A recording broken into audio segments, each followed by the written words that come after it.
Hey everyone, it's a rainy day outside, but that's not going to dampen our spirits. We got an exciting video set up for today, so let's jump right in. Let's take a look at the map. I've outlined areas A and B, and I've also added some cliffs in the background to give it more depth. Next, I'll be adding the remaining letters to complete this row, ending with F. After that, G would mark the start of the second row, which I'll tackle later this week. But before I head into that, I did a bit of code shopping and picked out some cartoon-like codes to use for decorating the island. Let's test them out and see which ones work best. Let's start with this dirt path. It's probably the closest match to the one in Dora. For the first grass path, I think it blends nicely with the game's grass. These codes are definitely a yes for now. The second dirt path is one you'll see in some of the newer Dora seasons.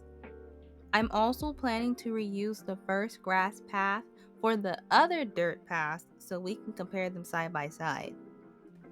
I can already tell that this code isn't going to work for what I have in mind. I'm aiming for something vibrant that really stands out. On the other hand, I do like this sand path, so now I'm a bit torn. The same goes for the last dirt path. While I like the tone, it's not quite what I'm aiming for. So here's how all the dirt codes look paired with this grass path. What do you guys think? Now let's check out the other grass codes. Whoa, I know I said I wanted something vibrant, but this one is just too bright. So this one is a no-go. Moving on to the third grass code, it's a bit dull for my taste, so this one's out. The fourth one is nice and has a good vibe, but it feels more suited for the CGI episodes. I'll definitely save this one for another project. Finally, the fifth code isn't bright enough, so it looks like the first grass code might be the best choice after all. I'm still torn between these three options though, so I might end up using two of them. I'll decide which ones later tonight. Alright, let's jump into terraforming. I begin by placing a guideline with 7 tiles across, keeping 4 tiles visible. This helps me line up the villager houses perfectly and ensure everything looks neat and organized. Next, I leave 3 spaces between each letter and start sketching out the shape. I use a guideline of 7 tiles across and 10 tiles down.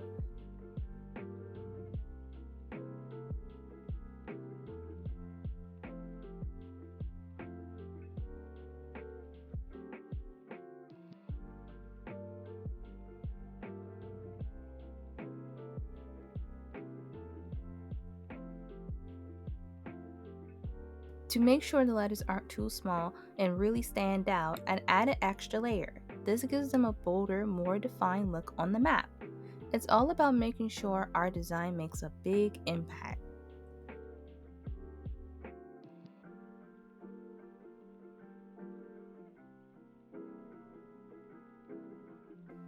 Next up, I round out the corners and add an extra curve to the C, because I think it looks better this way. But remember, if you're working on something similar for your island, feel free to use any font you like. Personal touches makes all the difference.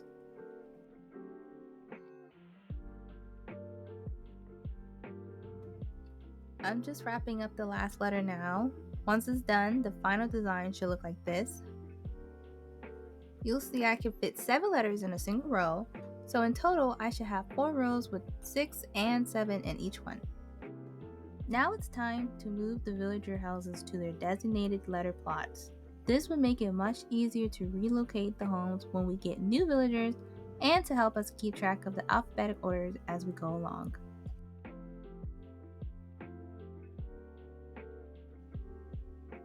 With the last house in place, there's one more thing that I wanted to tackle for this row: the shops. I've been thinking about where to place the other buildings and decided it makes sense to position them based on the letters that they start with. So the Able sister will go on the opposite side of the A, and the campsite will be right next to the C. Alright, that wrapped things up for today. I'm really excited to see how this island turns out once it's all finished. If you want to stay updated on the progress, Don't forget to subscribe to the channel and follow me on Instagram for latest updates and future videos. I hope you all enjoy the rest of your weekend and have a sweet day.